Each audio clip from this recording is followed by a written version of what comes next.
Hey guys, how's it going? Welcome back to the channel. If you haven't been here before, my name is Patrick, also known as Glass Images on all social media. And today we have something very special. We're going to be talking about this right here. This is the 7 Artisans 35mm T2.1 Hope Prime. This lens has been with me over the past few weeks. And what I wanted to do is show you guys some real life footage that I've gotten with this on some projects that I've shot, the specs, the build quality. I want to go over everything. I want to tell you what I like and dislike about it. And I just wanted to start off this video and go right into it with some sample footage of interviews, workout videos, stuff I've shot with this lens to test it out. So let's get into it right now.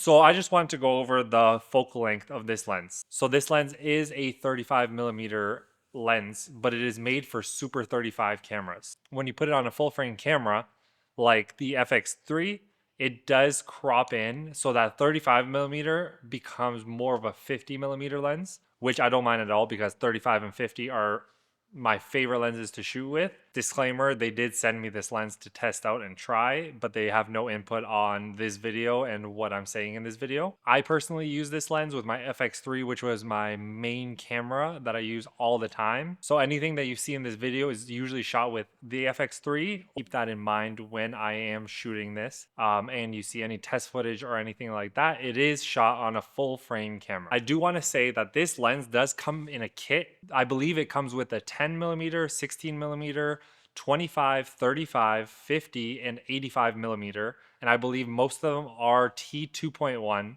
Also, all of these lenses are manual focus, so there is no autofocus on these lenses, so you got to keep that in mind as well. I do not have a LiDAR system or any type of focusing system, so everything that I did shoot was manual focus that I pulled myself when I was holding the camera. If you see anything that's a little bit off, that's me learning how to use manual focus properly.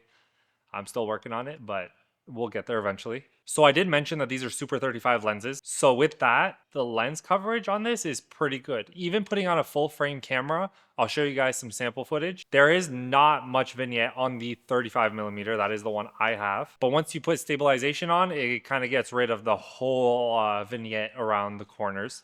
If you keep the stabilization off, you might need to crop in a tiny bit just to get rid of that vignette. If you do use them on a full frame camera, you could also use them with APS-C crop mode, which will get rid of the vignette fully because that's how you're supposed to use the lenses. It does not make a huge difference that the vignette is there because with the stabilization that I put on it, and also if I zoom in a tiny bit with the digital zoom, I am perfectly fine with the vignette. Let's talk about mounts for this lens.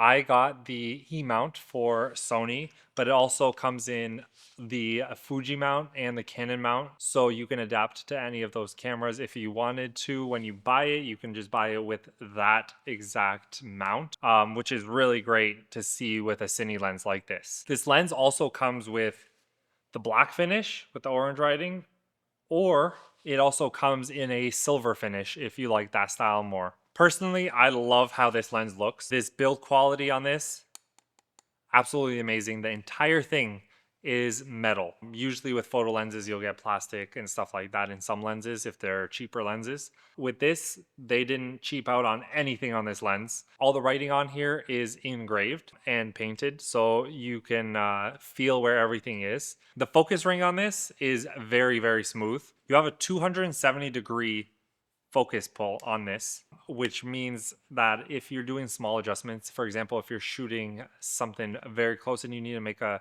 minor adjustment, it is super easy to do with this huge throw right here. If you are doing a huge pull, it might be a little harder because there's no way for you to go from one end to the other.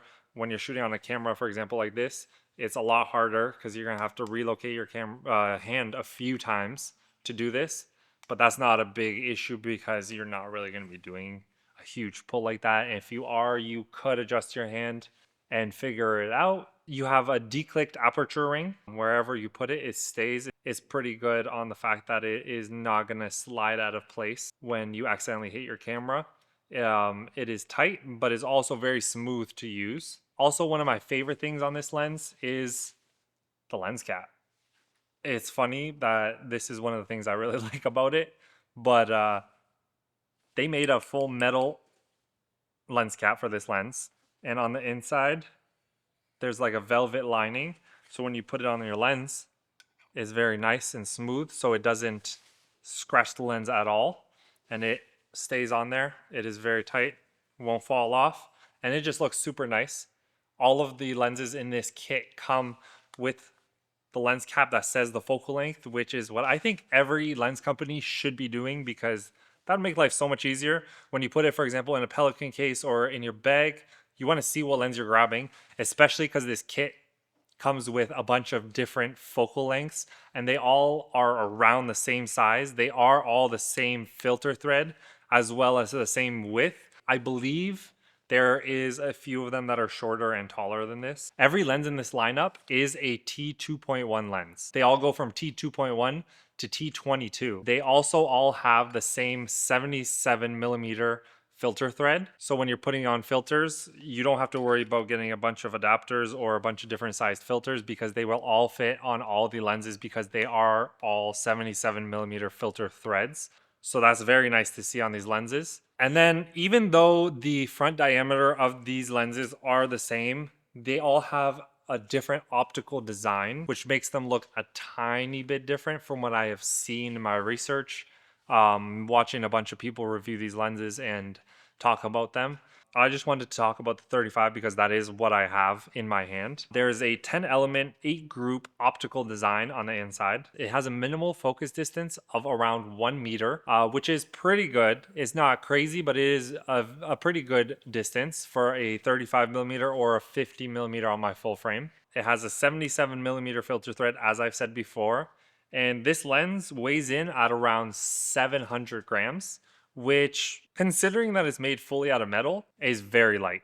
It is very compact. And the price of this lens is also a steal because it is around 550 Canadian or 400 USD. For a Cine lens, that is an amazing price, because if you look at it, there are professional Cine lenses that can go for tens of thousands of dollars. But if you're able to get a Cine lens in here, in this size, this price, this quality, I'd go for this 100%.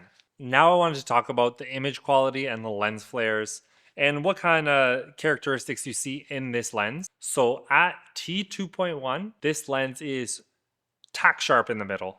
It does soften up around the edges at T2.1 wide open, but is not super noticeable. If you're shooting, you won't really be able to notice unless you pixel peep and see that. When you move that aperture up to T4, most of the image at this point is almost perfectly sharp. There's not much softening around the edges at that point, and you can't see any fall off around those edges either. The higher you go with the T-stop, the sharper the lens gets, and it is super sharp when it's closed down to, for example, F11 or T11, f-stop, T-stop, keep messing that up. When you close it down to T16, you get a super sharp image all the way around the screen. Lens flares in this are pretty controlled and minimal. If you point it directly at the sun or directly at a light source, you will get some flaring. I'm going to show you an example of this right here. I kind of like it. It's a very simple flare and you can easily control it. And if you don't want it, you can easily put a matte box on there. You won't get the flare. You don't have to worry about that. If you're not trying to get a lens flare, you can easily avoid that using matte boxes, not shooting directly into the sunlight, which is great. With chromatic aberration on this lens, you don't get much of it.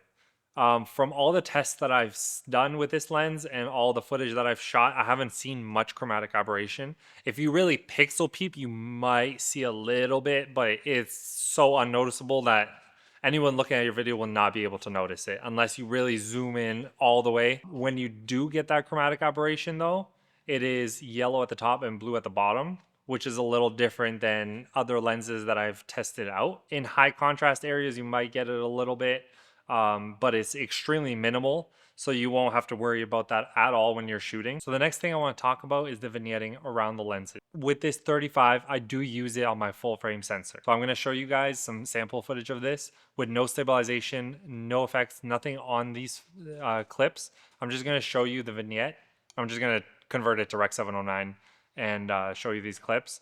But as you can tell, around the corners, you do get a slight vignette, which for some people will be an issue, but most of the time I had no issue with this. Once I put on stabilization, that vignette is basically gone. And also, as you stop down with this lens, you do get less of that vignette. It kind of goes away a little bit, not completely, but it does stop down when you shoot in higher t-stops like T10. One of my favorite things about this lens is the bokeh. The bokeh is really nice on this. I'm going to show you guys examples of this too.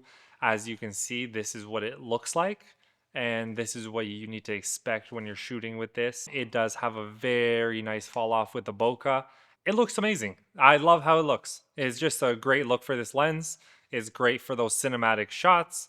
When you're shooting wide open and you want that nice blur in your background, you will get very, very nice bokeh in the background of this lens. The next thing I want to talk about is the color rendering of this lens right here. Compared to a photo lens, what I've noticed, I'll show you this in comparison to my 24-70 Sigma art lens. You can tell that there is a green warmer tint on this lens when you convert it straight from the same white balance settings and convert it to Rec 709.